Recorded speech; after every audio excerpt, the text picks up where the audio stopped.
Nyakor mgajongo sichapokanyo sadek wange marotieno kageno mara ni bedo kod odiochieng' maber. Otieno makawuono chien tarik 23 dwe mar adek higa mar 2024. Waikori mathoth e weche mago manyien mago imore ka mokwongo to wayud weche maomiyo pek. Ochako yudi e kaunti ma Nakuru kod Baringo. Kamigawo mar pur to thirni pok gineno mbolea mabandiago. Hatuwezi kubali watoto wetu wauziwe sumu wakufe tukiwa kwa serikali. We cannot accept. Jous kuonge pachoko kweda pedha madhi nyime mar kuong maricho. Ka serikali to nyono kar tiende ni pedha no nyaka dhi nyime. Nobody has closed any school in Baringo, but then we just have a few where students, because of insecurity that was taking place, they had to keep off. And even families around there are also moving away. Skunde makwan gi ohewa paga biche kaunti ma Baringo. Oselor chutho kaluore kod monj makinde ka kinde mosekawo ngima ji 16 e thuolo mar dweche adek mokalo.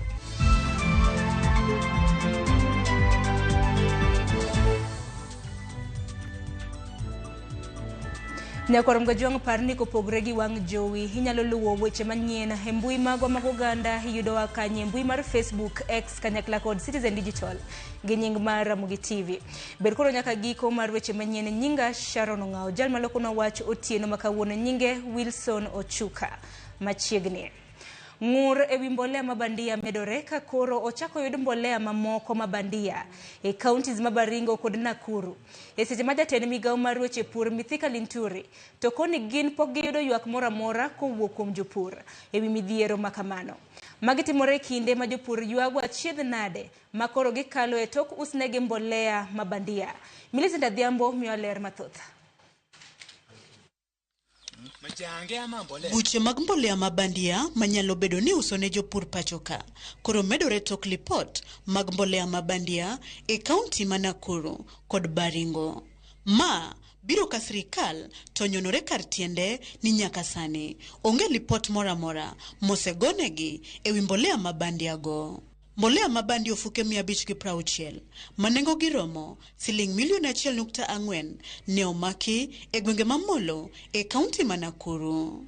Kalore kod komanda mar obila makono Timon Ondingo oyango ni ofuke 560 mag mbolea mabandiago mane owinjore oter e gwenge mamolo kowuok Thika nyocha tarik 21 dweni ne ochungi kod jagoro mongirore e migawo no Paul Rono. Tarehe 21 hiyo tu ikifika jioni PS Agriculture Honorable Rono alikuwa amecancel hiyo consignment kukuja.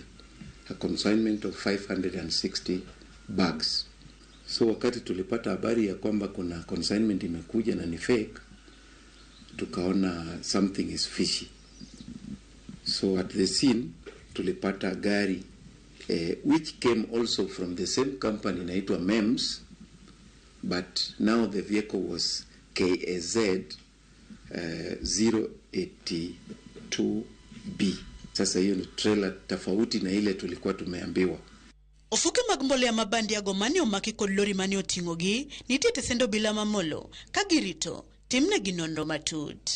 We detained the motor vehicle, tumedetain iko hapa na driver akawekwa cell awaiting in further investigation na watu ya DCI. Komachielo e kaunti ma Baringo e kardak maporore i sub county ma Koibatek midhiero poden macha ka jopindho gino mokonono bang' fwenyo ni mbolea mane gikawo ka National Cereals and Produce Board Depot manengo giromo $89,600 ne gin mana kuoyo chieth kod yie jamni lilo e kind gigo mamoko magalagala. Nurubi ati 25 ati getire mbolea 25 necho yegono mujangeyo mama chebere. Jalup County Commissioner Makono mane otimo nonro wi ywak mane jopiny ochwalo negi ewi mbolea go oko ne board ma National Cereals Produce mondo nene giomo fuke duto te 2,650 mane giseoro ne jopur e kinde manonro matut pod gidhigo nyime. Tumeshamweleza kama komiti ya usalama hapa Koibatek aeleze wakulima ambao walikuwa wamenunua warudishe hiyo mbolea yote magunia 2,650, mbolea ambayo tunaona itaweza leta madhara na ipunguze mazao ambayo yanaweza tokea kwa ukulima wao. korka kore to jatend migao mar weche pur Mithika Linturi to Kani Loso e gwenge ma Naivasha kawuono okoni apise poko yudo ng'ur mora mora e mbolea mabandia ka osingo ni nyaka koro ginon wachno matut gi kawo okang' mar chik ne jogo mibiyud kotudore kod wach uso mbolea mabandia ne jopur pachoka. Kenyan Bureau of Standards has not given me any letter or complaint of any supplier within the subsidy program that is supplying fertilizer that does not meet the required standard. So I do not want to deal with speculation because I can only be a responsible member of government when I'm dealing with the facts that are verifiable. If there is anybody trying to mislead or to get anything that dissembles fertilizer in the market, then that person will be dealt with within the provisions of the law. Magitimore seche mabende kambi mar KEBS no seyango nitie mbolea mabandia masani luorore pachoka kendo iuso kod moko kuom board mag National Cereals Produce maina pis pinyo wacho. Millicent Adhiambo, Ramogi TV. Kopogre gi manya kwa Ramogi atiri nyake weche matimre e county Baringo. Kwan skunde mok tin ne 18 yangore ni oselor e gwenge Baringo chakre chak higani kalure kod timbe njore mogoyo tach e gwengego. Ji 16 bende osewito ngimagi ka familia 2,000 odare miechgi kendo goyo kambi ka gidwaro kony mopogore opogore. Emmanuel Ochieng ni kod ler mathoth. Kaluore kod malingling ma uchiu kod achiel kuom jokanyo mar kweth matayo chenro mag kedo gi jonjore kod temo kelo kwe gi kony ne oganda e gwengego, skunde moya 18 oselor kaluore kod monj mag njore e gwengego. Jalni motamore mondo kik yange olero ni ward sari e gwenge mag Baringo gin mago ma dhano osedarie kendo jwang'o kaluore kod nok mar arita kwe ma oseweyo ka ji 16 owito ngimagi gwenge mag Sai Mosoi kod Bartabwa odong' Gunda. Direkta mar weche somo e kaunti no Jafeth Kitui kata kamano ne orem chiwo kwana yanga mag skunde moseju kod midhiero kendo lor kata kamano oyieni thoth skunde osedo midhiero maka kod kacha ka jonyuol dar kendo nyithindo jwang'o skunde mawayo ka ilorogi. Actually, we have not closed schools, but students are deserting schools because of the insecurity. But nobody has closed any school in Baringo. But then we just have a few where students, because of insecurity that was taking place, they had to keep off. And even families around there are also moving away. So the students also are moving away, but then we have not closed any school. There were around 5 which were affected, and the students, of course, some of them have joined neighboring schools to learn as a mitigation measure. As students, as parents move away, then these ones also come to learn in neighboring schools. But there's no school that has been closed. Nobody has gone to close a school, but it's just desertion because of the insecurity. Commissioner County no Abdi Hassan oyango ni kweth moriwo makedo kod njore biro timo nonro mar yango kwan skunde moseyudo midhiero kendo yango kwan jopuonjre mosedar weyo skunde kod jwang'o weche mag somo. Hivi sasa kuna timu yetu ambayo inatembea kule pamoja na Red Cross waweze kukadiria matatizo gani yamepata, wananchi wamepata katika sehemu hizo location 3 ambazo nimetaja. We are on an assessment activity right now together with other lead agencies. Tutakapopata tutawatangazia, tuwaelezee na pia tuwaelezee mikakati tumeweka kuhakikisha kwamba hawa wananchi ambao wameathirika wamerudi manyumbani na waweze kuendesha shughuli zao za kawaida. Oyango ni gibiro dhi nyime gi kedo kod timbe njore maonge dok chien kendo neno ni gwengego obedo gi kwe. Sisi tumejitolea kuhakikisha ya kwamba tuandikishe historia ya kwamba hawa magaidi tuwasake, tuwafinye, tuwararue, tuwazoroteshe mpaka watokomee. Magitimore seche majaren skund primar ma Garatuko japuonj Cherono wacho ni jonjorego ne omonjogi kinde mag odiochieng' alanga ka chakre monjono ne timre pok gidok e skul kendo ginyal yango kuma jopuonjre ne odarie. Walitupiga mchana saa 6 mpaka watu wa askari wa RDU wakaturescue na walitupeleka mbio kwa magari mchana. Sasa wasasi na watoto pia walienda na watoto wao na sisi kama walimu hatujui pale iko. Jod bura Ramogi Ruben Kiborek okwayo piny owacho mondo rido kande weche makedo gi njore makoro osedonjo e weche mag rocho somo.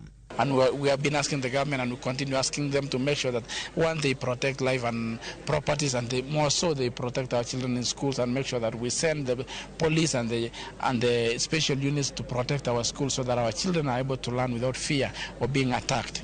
Jopiny pod nigeno kuom piny owacho marakore kendo tieko timbe njore ma okwako gwengego. Seche ma jatend arita kwe ma iye Ngere Kithure Kindiki e kor jumani ne oyango ni gibiro rakore kodgi kendo tieko gi pep. Uchingi Manuel, Ramogi TV.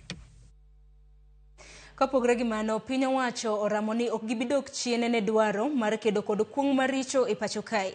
Kata bedi ni weg bache to koro ywak ni apedha no rocho chenro nyaka mag jous kuong matimo ohala e yor chik. Riwruog weg bache gi otende e pacho ka mong'ere kaka Balita wacho ni ruodhi mag gwenge kaachiel gi obila koro kawo chik e lwetgi mar mako jok maloko ohand kuong kaachiel gi jonyiew mag-gi mamadho kuong mopuodhi e bache. Kaunti ma Meru e kinde manochopo nyasi mar choko omenda ne skund sekondar ma Abodhuguchi. Jalup jatend piny Rigathi Gachagua wacho ni ok gibidok chien e dwaro mar timo apedha ni kuong maricho e pacho kae. Hatuwezi kubali watoto wetu wauziwe sumu wakufe tukiwa kwa serikali. As deputy president who comes from here, this region, to agree my people to be killed by alcohol and drugs when I'm deputy president, I'll be a fool.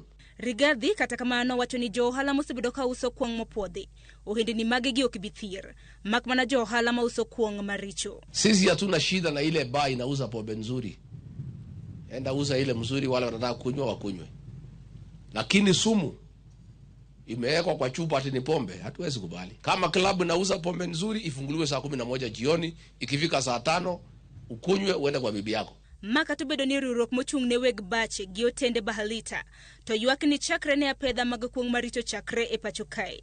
Kuonde uso math moheo 23,000 oselor ataro mar chik. Kwa sasa tunahesabu ya kwamba 23,000 wines and bars zimefungwa Kenya mzima kihalali. Kwa nini? Kwa njia isiyo halali. Na sisi tunauliza the number of people about tuna support. Our 23,000, we expecting around 880,000 employees directly and indirectly wanaenda nyumbani. Jakom mar riwruok mar Balita Simon Njoroge wacho ni ruodhi mag gwenge kaachiel gi obila osebedo ka monjo bache kendo mako jouso kaachiel gi customers mage. The process of illicit and second-hand alcohol we are supporting. But now when you come to our businesses and start arresting people who are doing a business that they have never sold those products and you are telling them to close down, we really wonder if the government, and I'm saying I'm really wondering if the government is serious in fighting the illicit and the second-hand generations. Thirdly, as I finish, when they come to arrest you, or when they come to your premises, they arrest even your customers with the name of saying drunk and disorderly. Balita bedo se obila hegimagi wacho no obila kawasoya kuom jo ohala kagi kwa jatend migao mar arita kwe Kithure Kindiki mondo chako non kendo lesen mag kuonde uso math kaluwore ni nitiere kanise gi skunde mano yaw machiegni gi bache moseda kuom kinde malach. On the ground, what is happening, CS Kindiki, is that stocks that have been bought with people's money are being taken to police stations. All of them are still there. You're being taken to court. The court releases you because there is no mistake you have done, but your stocks still remain in the police stations. Wach ma osir kod joloko ohala mag kuong minyuoyo kitiyo kod nas mawuok e kaunti ma Mombasa mane obago ng'anyo e boma ma Mombasa ka gise achiedh nade magisebedo ka gikale e kinde magidhi nyime gi ohandgi. Koloso e boma ma Frere mantiere sub county Manyali joloko ohala go wacho ni chakre ne piny owacho chak lweny mar kedo gi kuong maricho e pacho kae e kinde thuolo mar dwe achiel mokalo jonyarita e gwenge makadhoadh nam chumbi osebedo karakore kodgi e kit ohendni magitimo. Lakini kinachotushangaza hivi leo serikali imekuwa ikiwatafuta hawa wamama left, right and center, kisa na maana ni kuuza mnazi. Leo hii tunataka kuuliza serikali ya kitaifa na ituambie kiwaziwazi, ni kuanzia lini hii pombe ya mnazi imekuwa pombe haramu? Inakuwaje watu wanafata sheria lakini imekuwa hawa wamama wanaotafuta riziki zao, imekuwa hao ndio kitega uchumi cha serikali? Vipo vituo vya polisi vingine vichache ni vizuri, lakini wapo mapolisi wengi na machifu wanadhulumu hawa wakina mama. Joloko hande kuongo notero ywak gini obila e kaunti ma Mombasa, mano singonegi ni ibing'i chala mar wachgi. Nyakorom gajwang' ng'anyo mar lakteche odonjo odiochienge mar 10 kawuono. Ka lakteche moheo 200 mawuok Masawa ma pachoka osingo mar dhi nyime kod ng'anyo makamano nyaka bi winj ywakgi. E kineno jatend migawo mar thieth Susan Akumicha, to koro liko ni achudhe mitudo kod kue sekta mar thieth ema siro ng'anyo mar lakteche makoro dhi nyime e pachoka.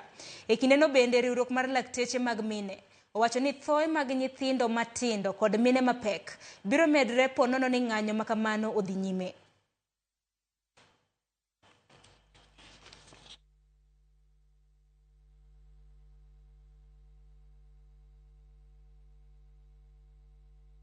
The doctors have reaffirmed and reinforced their commitment to stay on the strike. Today is day 10, and we are not afraid to go to day 100.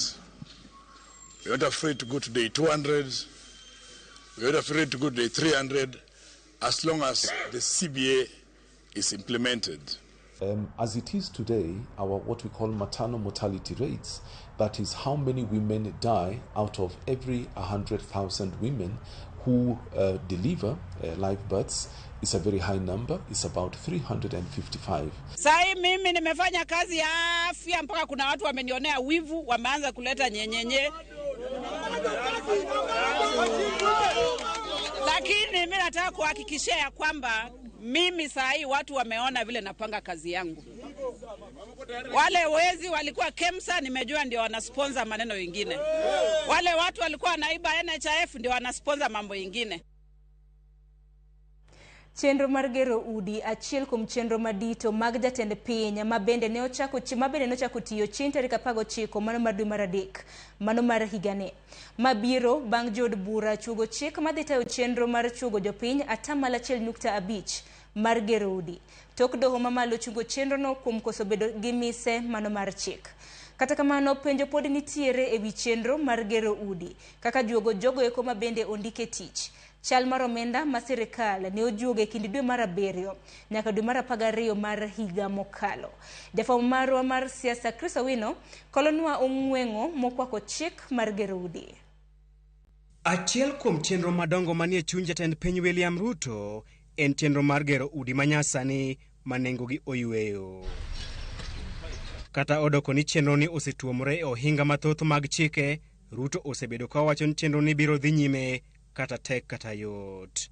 Bang' doho mamalo chungo juogo jopiny 1.5% mar osara margi e siro chenro mar gero udi kuom koso mise mar chik, piny owacho ne oreto kendo chuogo chik mar gero udi. Tok od bura puodho chik makamano, chik mar gero udi ne ochako tich ayanga tarik 19 dwe mar adek higani bang' Ruto keto e koke. Kata odoko ni chik mar gero udi ne ochako tich ayanga e kor juma mokalo, ong'wengo mathoth pod okwako chik makamano.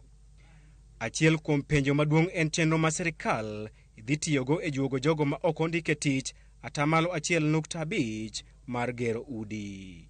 Jakom komiti mar omenda Kuria Kimani wacho ni jogo matimo ohala ibiro juogo omenda mar gero udi e kinde ma gidwoko chal margi mar osuru higa ka higa. At the end of the year, when you're filing your returns, now there's going to be a new section of housing levy, where you're saying if you earned 1 million shillings last year, you will apply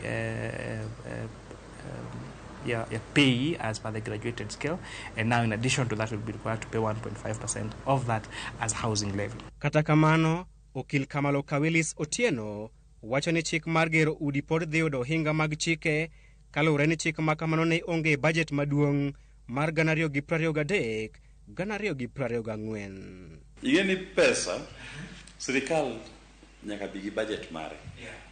Ema gichako nyaka gibed gi budget. ma budget no ema gitiyo godo for 1 year higa achiel. Koro budget ni iketo gik moko te ma sirkal dwa timo. Gikuma pesa dhi wuoke mag timo gigo. Tikiro ga budget no dwe mar 6. Koro budget wacho sirkal dwa gero ndarani. To pesa migero go ndarani dhi wuoke kuma kama. Tax revenue kata borrowing debt. Sirkal dwa gero hospital marom kama. Sirkal dwa chulo osara marom kama. Pesa osara ni dhi wuok kama kama. Sirkal dwa gero udi marom kama. To pesa gero udi ni dhi wuoke housing levy, osuru mar jopiny. Koro sama inti biro gi housing levy e dier financial year, chik manyien e dier financial year, budget mane kara midwa implement. Ong'weng'o machielo ma oliero e wi chenro mar gero udi en omenda ma sirkal ne ojuogo jotich e kind dwe mar 7 kod dwe mar 12 higa mokalo, bang' doho ng'ado ni sirkal ne onge kod mise mar chik mar choko omenda makamano. Kuria Kimani okawo chung' ni doho ne okogolo chik ni sirkal mondo duok ne jotich omenda makamano, wach ma ikwedo kod okil Kamalo Kawilis Otieno. Had the courts found merit in that the law was unconstitutional in terms of passing at that particular time, the courts has never lacked enough words to pronounce themselves in the matter. They would have expressly provided that this clause is constitutional and any deductions made under this clause should be refunded. Endalo moro no yier mojumbe moro to ji odhi e court ni ng'ani ok oyier ng'ano kwelo. Sama ni gole kom mano yiere ni noyud kosetiyo higni 2 ne ok odwoko mshahara mosechamo. Mshahara cha mosechamo dhi osetiyo kamano. Omiyo nyaka wabed gi piny man gi dhi nyime. Ok wanyal koni oshuru no choki to ka oshuru no choki to wito wang'e ka koro nitie lal. Onge lal nikech chik koro nitie. To mano osechoki adhi timo mana tich bitimo go sani. Onego wadhaw bende ni chik ni kare no onego bed chon di koro wadhi mabor. Ji no kodhi ge do mondo dwokne gi pesa gi. Ji no dhi ge do mar puedho chik manitiyo godo ng'ado pesa ni. To chik no sirkal notiyo godo ng'ado pesa kuom ji. Do no wacho ni chik ni ok en chik makare. En chik mabandia bo wite oko. Emomiyo kane gisekawo pesa ka gilo chik mabandia no, the natural consequence en ni koro pesa mano chok kiluwo gi chik mabandia no nyaka duok ne ng'ama nokawo pesa no kuome. Jogo makwedo chenro mar gero udi wacho ni chuno joma tiyo mondo ogol omenda mar konyo joma ochando oyud udi en temo kelo chik mar anyuola kata communism matimore e piny Tanzania, gino ma Kenya Kwanza okoyiego. Gimora mora mitiyo obed yo osuru marwa ema gero yo mwarenge jitegi. Pok awinjo kiwacho ni mano kelo communist ideology. Kanye wadwa gero reru kama nyasani nuagolo manusuru e levy emogero reru no warenge.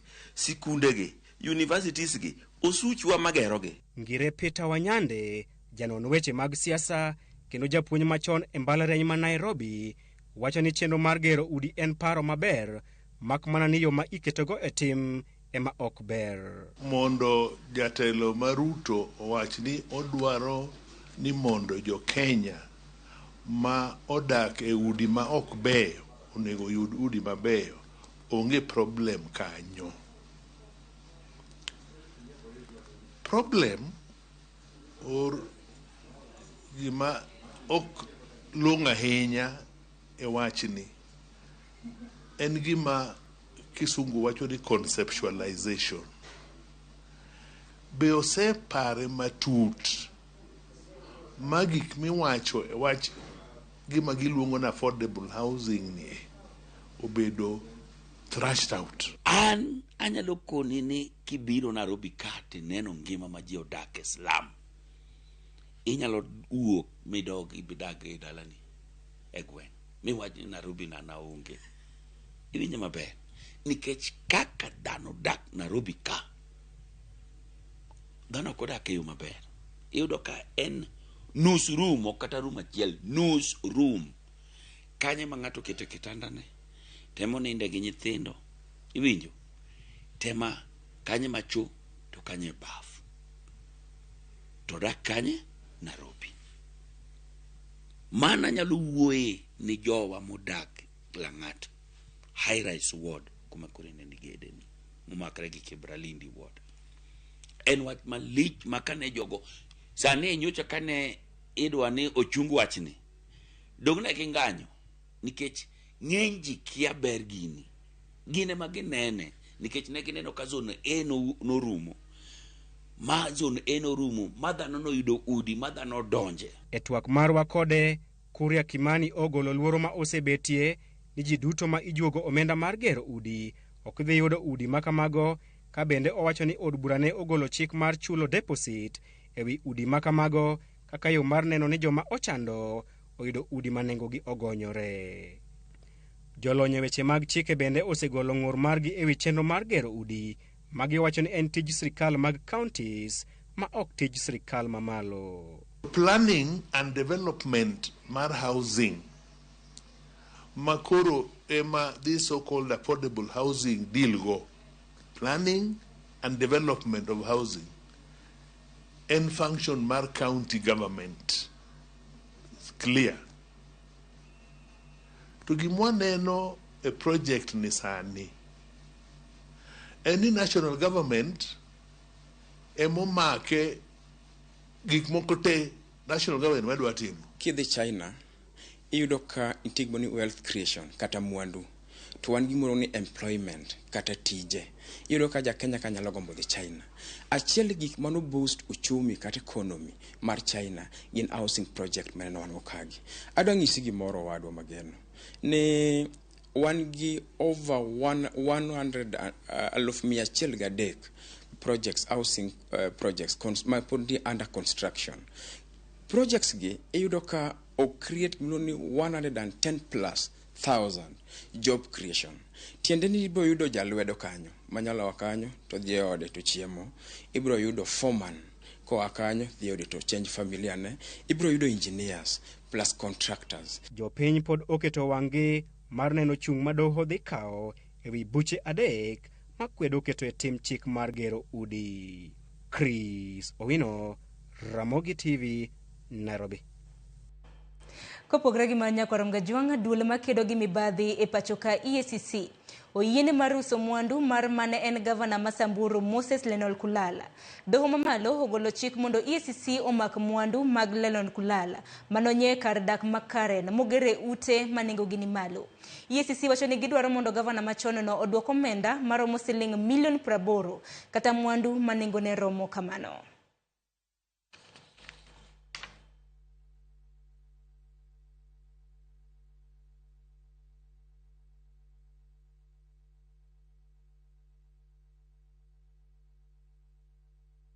Katika kesi hii tume ya EACC sasa ina amri ya mahakama na wakati wowote ina uwezo na uhuru wa kuuza zile nyumba zikiwemo makazi yake pale Nairobi, na kwa njia nyingine anaweza akalipa zile hela ambazo zinahitajika, na hii ni zaidi ya milioni 80 pamoja na ile interest kuanzia ule mwaka wa 2014 ambapo mambo haya yalitendeka.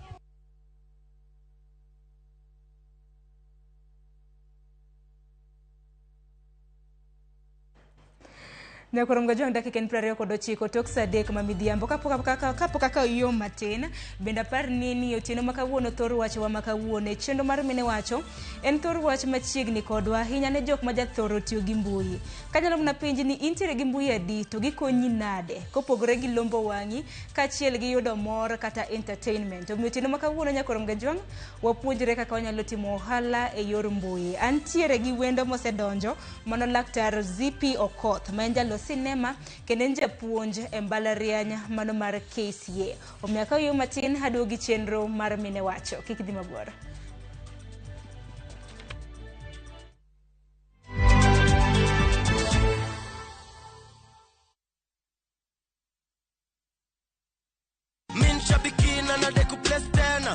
Mimi naitwa Anton Keremi Jacob. Nimetoka Ngong. Mimi ni driver wa Mati. Niko na dondana niharakisha, niambia gari imetupita.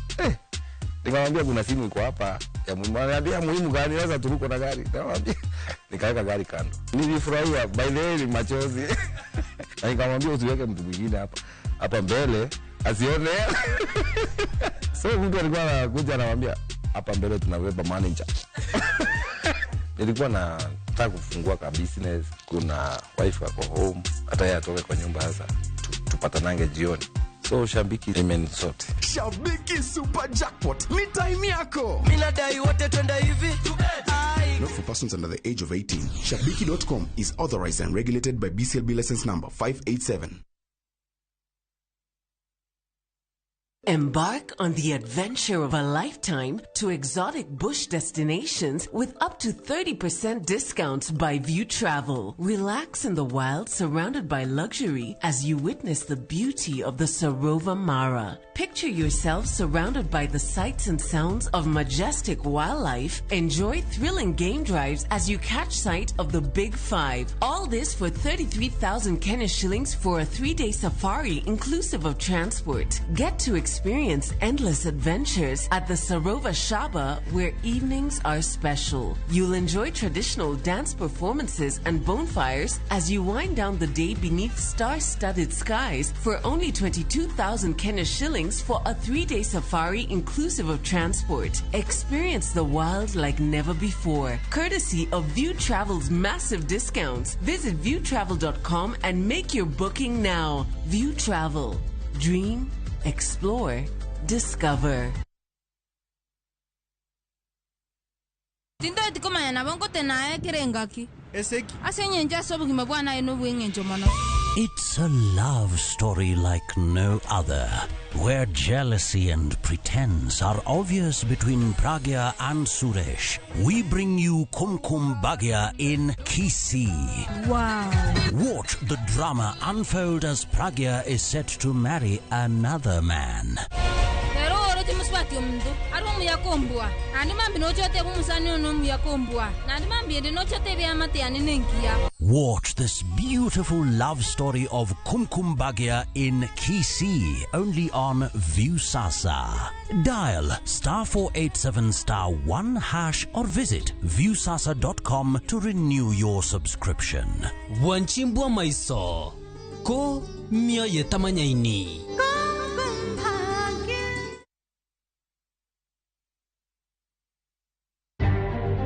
Bende isebedo gi siso mar ng'eyo gigo matimore e alworani. Sama gari ofundo ji mang'eny koyudo hinyruok to kata insurance temo hepo. Obed chenro mag sirkal, obed masira mayudo ji kar tich. In safety mari, ni kanyo. Nonro mamulo ratichi. Somo kende oken kamoro mibro wach ni ng'at mosomo ni dongere wacho ni ng'ani succeed in life. Wuok tich ka wuok tich. Iro curriculum design uchinj e chenro mar rameny piny sa 1:30 otieno. Wan oganda lunya ka koro waneni to be wanyalo bedo gi kembni. Nise oganda jo Kenya gimonjo be ni giwinjo kuomi. Ka ikelo ni gi Lydia Okeyo. Koro ngajo ng'ato ak mar rameny piny. Chick bye.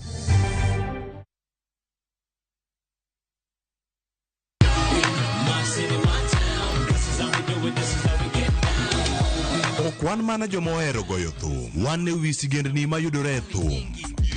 I am going to party. Kitafuta buda juu hauni. Rekodwa mondo iwinj thum malie. Wako vipi kwa pate? Na mambo tulisema ni mangape? Gimiel mamiyo chuny goyo. Ene moyere wabiro roko no simbo kaka ruodh luo rap. Donge kwa chogolo. Twak kod neno jothumbe mihero. Discipline na attitude, alafu usifanye kitu juu kolona do kitu juu unaipenda. Riuri kod jota chenro Lind Ramogi kod DJ Kolo Thum Dagmor Ngesu kangesu Sang'wen otieno.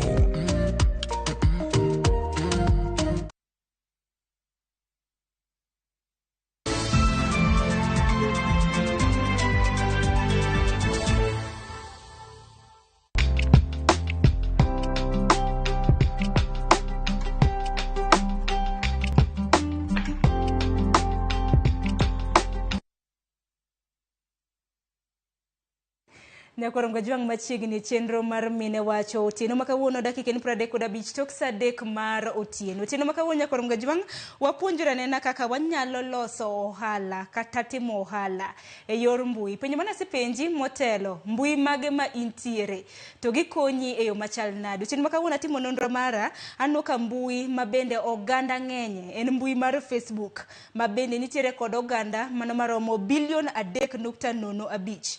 Bang Facebook olwe kanyo gi WhatsApp, nitiere YouTube, nitiere Instagram, WeChat, TikTok, Telegram, kanyakta kod Snapchat. Kintiere mbui mabenda wachogo, mbui 7 motelo gi oganda e thor kata mana e piny ngima. In mbui magi ma intiere, dibed mana ni mbui magi en mana mami mor malombi tok konyi. Emino Otieno makawuono Nyakorom Gajwang kideno thor wachwa Otieno makawuono odoro puonji kotende kod loso ohala e mbui. Tantiere gi wendo mosebedo katime kuom thuolo malach. Nyinge Dr. Zippy Okoth, menjalo sinema kendo japuonje achiel kuom mbalariany e pacho ka. Arwaki ni machiegni. Erokamano Sharon. Mana mapiyo piyo ng'eni ginyalo penjo ni Dr. to tim ang'o e studio Otieno makawuono.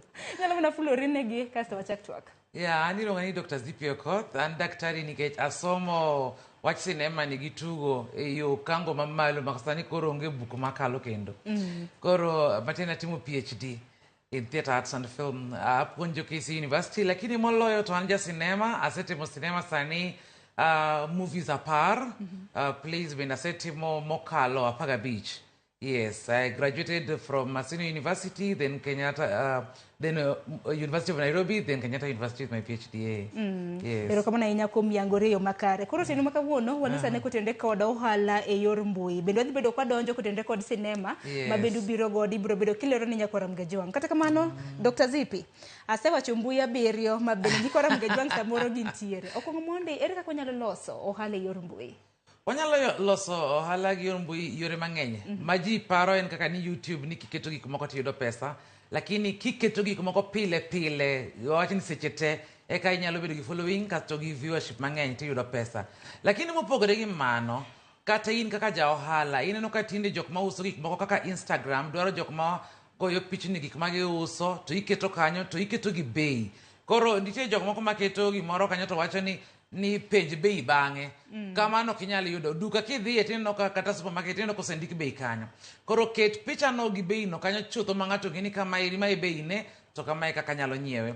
Kata mana e Facebook bende mano timore. Yo machielo bende kata ka itimo tich mar service, kata wach ni kata ken cleaning service in school ang'owa, inyalo kono ji ni magi gik mwatimo to magi bei, sani wayepo, sani waloro. Kamano ero miyo ji tich mayot, ng'eni sani ka dhi dukano to anyalo yudo gini, ero sani eri koro gitiyo kelo gimanyien moloyo. Kata mana jo hotel ikono ji sani eri chiemo makoro wantiere godo maber moloyo. En makawuono on Sunday kama wantiere gi family branch. Koro itiyo kode mar advertising nyalo konyi, nikech mani ng'eyo ni iyudo pesa ni direct. Ng'ato biro to nosewacho na winjo ni utiyo gi gimoro kama use selling 200 dang' ayude pod ntiere to itimo transaction no piyo piyo. Koro inyalo tiyo kode maber moloyo for advertising. Inyalo ineno kaka gik moko kaka Facebook, Instagram, nitiere yo makata in bendi iwuon ineno kaka mana kaka wachulo pesa e TV kaeri mondo timno advertising. Kata mana e mbui kaeri inyalo boost, to ki boost inyalo wacho ni adwa chulo advertising mar ndalo 2, budget na en pesa di, ka budget na en 1,000 kata 5,000, iketo pesa no ero to koro keto wachni no ero chopo ne ji mang'eny moloyo kaka dino chopo ni ka oko. Gimo mino bedo kar na gi thor wach makawuono. Wantiere gi jogo ma bende nitiere kod followers, jogo ma bende luwo gi mang'eny. To gini neno ka gilombo mana wang followers kata na johera magi to gilose kata na pesa. Tinene ni mana nyocha nyocha ka jatend piny no romo muketo girmiti mar neno ni mbui kaka Twitter matindi luongo ni X, mbui mar Facebook kanyakla kod Instagram, oganda mapacho kaka na content creators koro biro yudo godo pesa.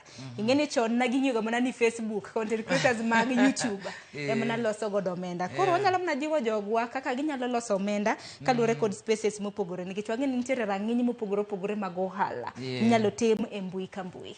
Kaka TikTok sani eri biro matek moloyo to jok ma pod nigi kijende, to jok ma bende kika ing'eyo loso gik ma ji nyalo winjo mapiyo piyo, dakika 1, dakika 2, dakika 3 kama eri, TikTok ber gi mago, nikech kanyo ero weche mag video sinema gi kiketo matindo tindo weko to chopo ne ji mabor.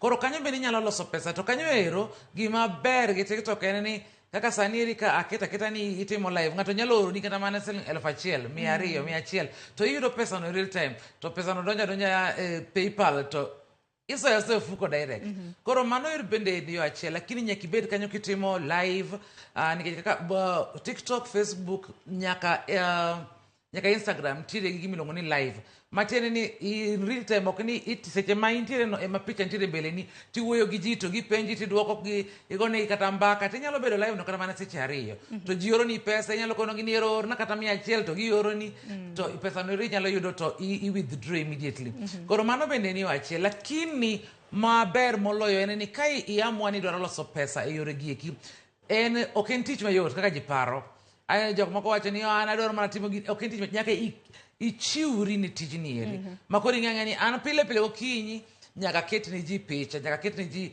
video moro matin nyaka koni ji ni koro an kanye and then nyaka iparri ni en content aina mane madwaro loso nikech kik ipar ni ma kaka zipi keto mare chaka kamba dhi keto mara inyalo keto mari iwuoyo about chiemo machielo inyalo keto iwuoyo about environment kata climate machielo iwuoyo about parenting ng'ato bende en okoni mana kaka kawuono an achiewo sani eri koro awuotho adhi e bas koro luwore in inyalo lose nang'o lakini kendo moloyo ineno jok ma osebedo gi followers mang'eny koro kisebedo gi followers mang'eny kendo koro jok mantiere gi kampuni mopogore opogore bende biro koni ni koro kaka intiere gi 1 million followers 100,000 followers ni ok wamiyi pesa matin mondo iket product wa e page ni mondo ji one nikech ing'eni ka koro an zipi an gi followers mang'eny tawachacha ni an adhi RamogiTV obed RamogiTV kacha chande RamogiTV kama to ji te biro biro kanyo mana kata kama ka en product mane to iwacha ni kama ka in gi followers mang'eny to ji luwi kanyo to ijedu ka chieng'no ero ji te dwaro ni mondo amba dwa nyiewo gicha mondo bed kaka zipi chalore cha koro mano kaka as an influencer bende inyalo loso pesa ikono gini ani kudwaro ni joga mondo oluw ambe chula uru gimoro chutho eka mondo akon mondo giluw nikech en mako pogre gi mane mbui mar Instagram king'iyo kram ne stories kacha hajaneno jogo eko mabende nitiere kod following mathoth giloko ohala giketo kata mana ni an kawuono kapono ni udwaro kata mana uso mwandu magu ne uru siling 3,000 kalando aketa kanyo tineno naka giloso ohala makare donge kabisa kopogre gi mano bende walose kotende kod watch hours nikech mbui mar YouTube aneno ka content creators mar mondo michak chuli ne gibed gi 1,000 subscribers jogo eko mod tap kacha to subscribe tibed gi 4,000 watch hours kata kamano ano ka mar Facebook ne gimbeko nikech Facebook mar mondo michak chuli ibed gi johera kata na followers maluwi 10,000 mane page mi create acha ni mara ni Sharon nga in gi profile page gi page mi create profile ndi ne gibed ni gi Alpha Beach request friends Alpha Beach to page ibed gi 10,000 okachak chuli samoro wajiu joneno magwa kata mna joka nyanam nikech wadak e piny matinde kata mna yudo tije tek to rowere kata mna mine kata mna joma dongo nyalo yudo muom kokadho e pages makamaga hinya kaluwore kod competition nikech piem bende ng'eny mbui market kod magi angi madanga koni jini onge mayot e piny ka gimoro moro kidwaro ni mondo mi pesa onge mayot koda en mana content creation no koda en mana uso mena onge mayot nyaka igol nyaka ichiwri nyaka ijiwri maigi mikete gweno ni chakre okinyi nyaka odhiambo koro ka isekete pachi ni maigi midwa timo to nyaka iketa ni gokinyi ka gokinyi maigi michiwni tinde onge gimoro ni part time content creation ji tiyo content creation kama ng'ato chiwo gokinyi to kamera ni mana ka maonge gimoro ni tini odhi kocha to odhi kone ji matin sana matimo kamano thoth ji maloso pesa content creation kiriengo ji kaka Kabiwa Jesus gini majohero nikech gine magiloso pesa moloyo ji te Kenya ka jogo tiyo mana tij content creation mako chiwo to kao nyaka video mana kaka ochiwo gimoro amora koro to mago lombo wang' to mane tije ma ineno kodhi nyaka Dubai odhi Malaysia odhi Kenya mane tich motimo koro kiketo chunyi ni timo gimoro nyaka ijiwri nyaka iket tekoni kanyo to simu be nyaka ikaw simu maber motegno sani eri ng'eni ka idwa timo content creation nyaka irangane na simu ni eri en 4K kamera sound ne en manade nikech kikaw bende picha ma to ji ok winjgi picha moko ber to ji bok winjgi iwacho maber bende koro onge kaka inyalo loso pesa ware e content ka koro nyaka picha bede bena ber tine wanti nyaka filters kisegoyo picha tichaki chwade filter koro tiber moloyo koro Jidwa onge dhano moko ero neno gima ber. Gima ber ji tedo mondo ne. Kata nyathi matin kineno kama nyithindo matin neno ka ji siko mulo lembegi. Koro in bende picha ni mikete mbui, kete mondo lo bed gima nyalo lombo wang', gima nyalo moro ng'ato, gima nyalo miyo ji chak wuoye mbaka. Koro korach to bed marach ndi. Koro komanto to go bet to bed maber ndi. Diere ka onge ji dwaro extremes. Ji dwaro ni ka giwuoyo gimo to giwuoyo about extreme things. Either too good or too bad. Yeah, no lukewarm. Aparo na chiedh nade mabende oganda samoro jabedo godo en manyo followers. Nikech kidonjo hera ne mbui mar TikTok kacha jogo mabende nitiere gi johera mang'eny. Winjo mana ni tap tap ineno kioro negi punde kanyo. Koso gin simba gi mamoko. Ora simba no to kiyudo. Ini no maber. Ioro negi. Kopogore gi mano, ang'eni nyakoro mgajo nyalo bedo ni penjere ni achiedh nade maduong' en yudo followers. Kata following. Ng'ato nego bed ni ketre e yo machal nade mar mondo mi oyud johera maluwe. Nikech johera bede mami pesa. Gima timore gi mbui en achiel. Ni nyaka ibere beda jakinda nikech ok ding'e ni en ang'o machieng' mane mi nyingi tujre moloyo kaka ndalo moko.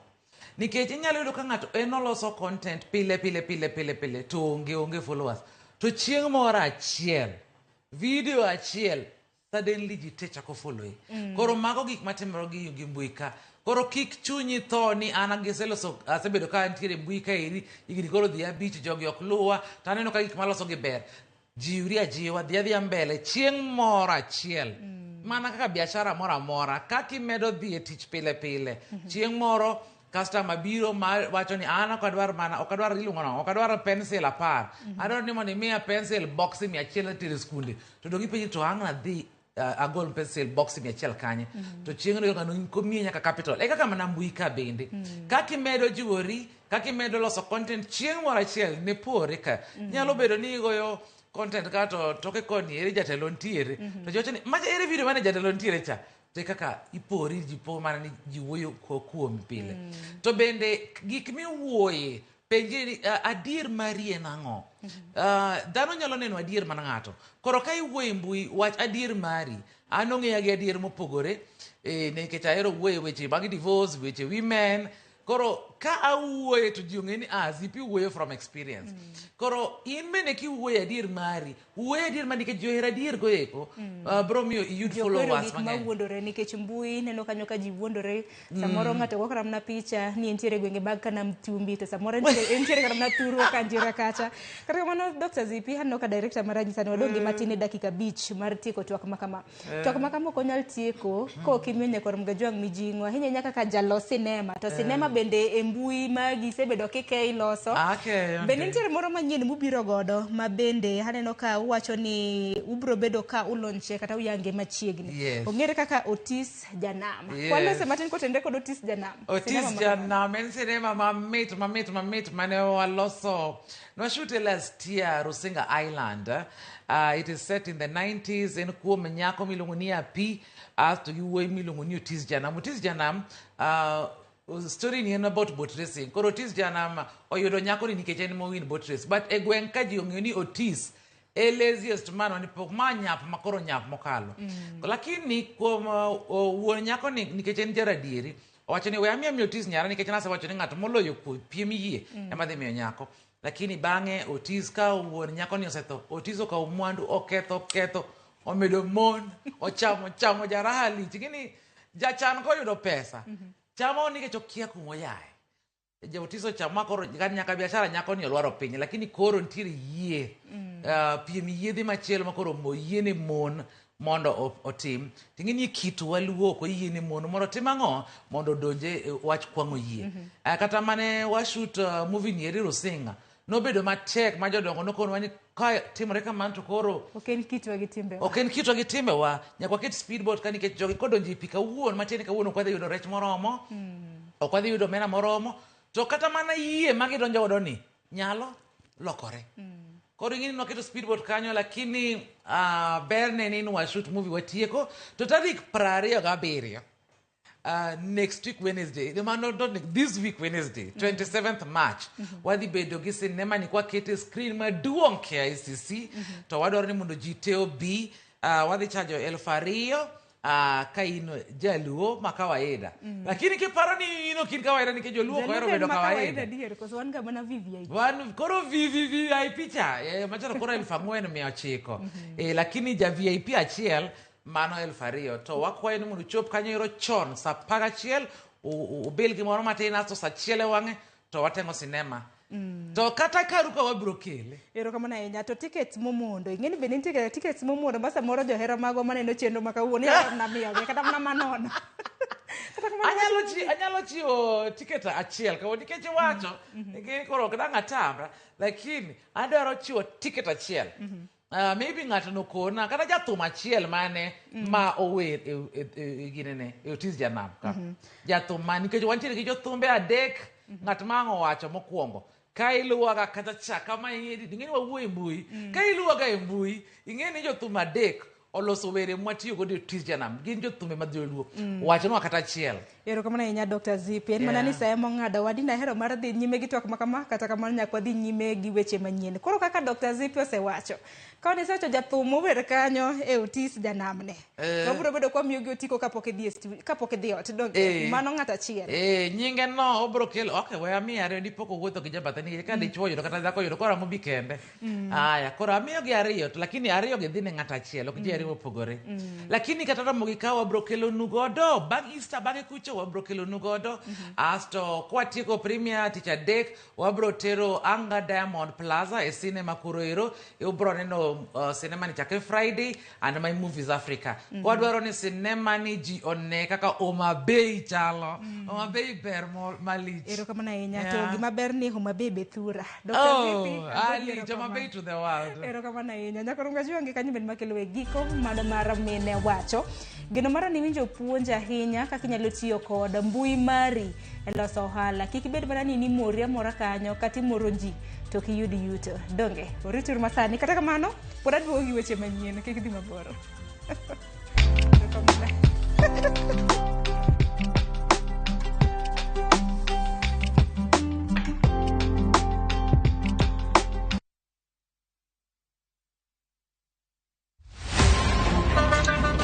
Tuanze kulipa kadi sasa, na kadi ni cashless. Umesema tunaweka pale? Na kwa ile namba. Mimi niko na cash. Nisaidie hiyo do na namba yako ya simu.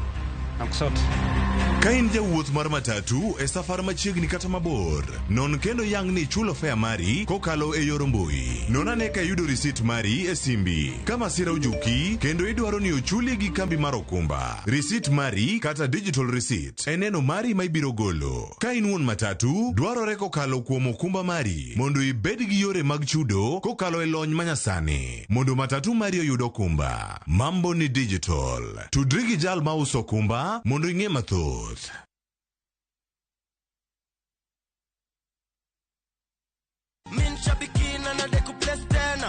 Nilianza kucheza Shabik 3 weeks ago. Tu naona kwa TV watu wakicheza, naona watu wanakuja huku wanainua check vile mimi nimeinua saa hii. Nikasema mimi napenda kujaribu vitu. Na sikuwa najua kucheza. Niling'ang'ana tu nika-download sijui nini na nikapata the link na nikaanza. Nikikosa pesa sometimes naambia Maisa, "Nivie 50 bob." Anaweza nizania nataka kuharibu. Naambia wewe nitumie 50 bob, ananitumia nacheza hivyo. Nilitumiwa message.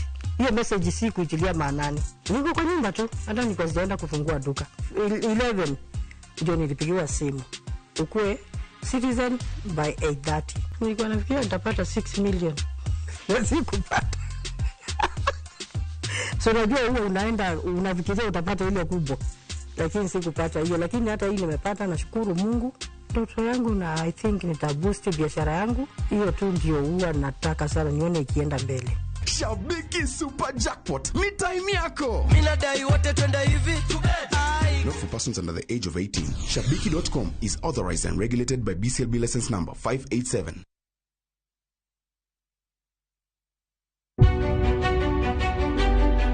Chakre kinde mosekalo nyaka e chuny ngima ma pile ka pile. Tiprosa dawa iwacho neria marach kendi dwa hewe kendi riambo moingo dawi. Wuoth kodwa sama wanono sigendni mabeyo mag gwengewa.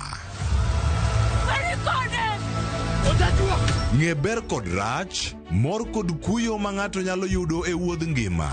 Asai mama. Nasi kwiri ni okan mama ukiche kilunga gi nying noero. Riuri kodwa mondo wane sinema mabeyo ahinya ma uwinjore wawinj kendo wamorgo. Kendo ng'eno wono sipi maber, lakini nitie kuma kete mane. Winam Cinema, Jumapil, saa 2:15 otieno kod saa 4 otieno. Kik bai.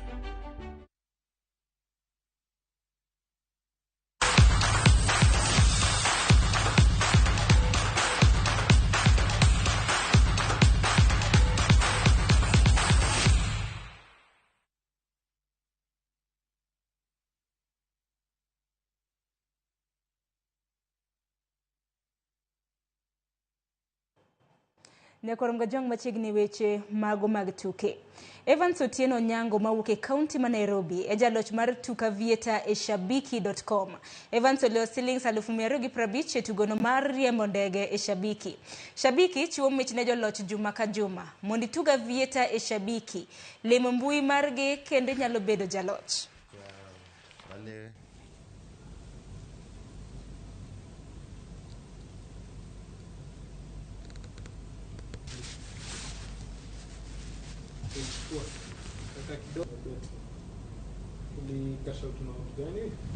Nimecheza vieta nikakuwa mshindi, nimekula 250,000.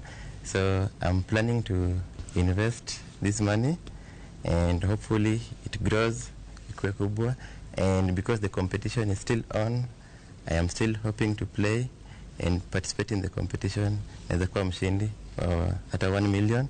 Pia wewe mwenye uko hapo nje, Aviator is real, Shabiki is real, you can be our next winner. Unaweza cheza na Aviator ushinde pesa. Thundi mag tuke okwajo kata hoki Nyamira Girls e joloche piem mag skunde sekondare gwenge Manyanza. Banglo ya gengo gonde 4-1 e finals. James Opondo nigi ler mathoth ewi skunde mong'ado tiko mag nationals mibiro bagi e kaunti ma Machakos dwe manyien. Chalo bang tim sikund sekondar ma Nyamira Girls siro loch margi mahiga mokalo kendo guro lochgi e piem mahigani kakoro gichomo wang'gi e piem mag tuke okwaju e lai mag pinje Afrika ma ugwe kendo lieko ni piem e rang'iny mag nationals ma ibro bagi Machakos en mana Karawe. Right always! Mae biro bang' sando sikund sekondar ma Ageng'a e piem manoyo johera mag tuke okwajo kar rombgi kendo tiyo gi thuolono e guro mise margi kaka sulwe mag tuke okwajo. Ageng'a kata kamano osingo mar dok e pap kendo chako ikruok ne higa manyien e kinde ma bende gikwayo sir kaluwore ni tuk okwajo dwaro omenda makore lach. Wayie gi duokono, the margin of 3 we have wayiego, but wadok to wachako ikore the next year immediately. Yudo sticks gin gik moko ma a bit expensive. A good stick costs some good money, and to acquire them in good numbers is not easy, particularly given the meager resources the school has asked, just like the teachers observe. But apparently, if we could rope in the stakeholders around, I'm sure we can move a better step. E tuko kapu, tim Maragoro sare gi Ng'ia Girls ema dhi fwadho bendera ma Nyanza e lai mag nationals ka tuke mag rugby. Kisumu Girls gi Kisii ema otony e kind sikunde mamoko.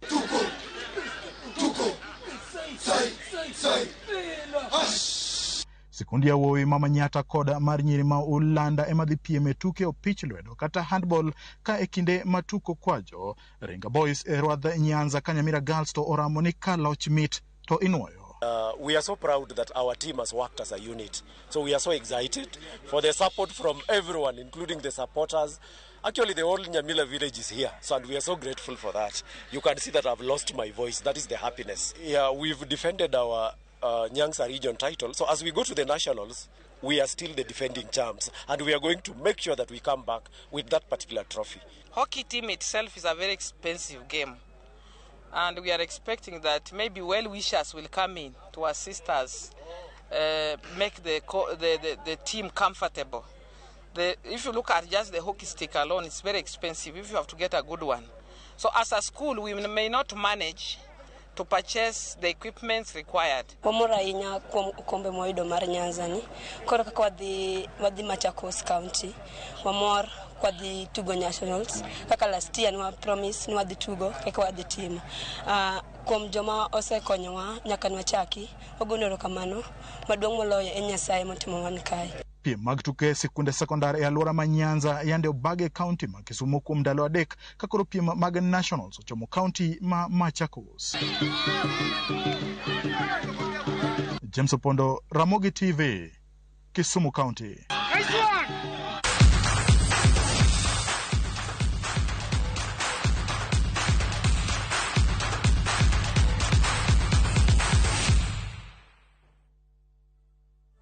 Nyakorom gajuang sangwen marotieno chopo kanyo gi kanyo bende makelo giko mar weche manyien mago oimore kapo kaka oyo matin bende okramna yo matin kapo kaka oyo mar mono miadhi ot parni bende Dr. Zipi mano antiere gode chenro mano mar mine wacho noche no bro bedo kochiwo tiko ariyo ne couples mago johera pono nene wacho idi achieng okelo max kata winyo parni ni bro bedo kidhigo tiko makamano noche ni miye nyinga dek donge koro jower mabendo bedo featured kata mna menye sigana mar Otis Danam oriwo kanyo idi achieng okelo max gi winyo mowere wende mag Afrofusion koro kan yudogi Zipi bro bedo ka miyo tiko mar no mar mondo midhi ng'i sinema mar Otis Danam chien tarik 27 mano mar juma mabiro anwe alore gi kanyo erouru kama na inya kum kete chenro mar oimore ibed kod otieno maber nyinga Sharon Ngao jal maloko no wach otieno makawuono nyinge Wilson Ochuka mabiro en thum Dagmor kik dhi mabor.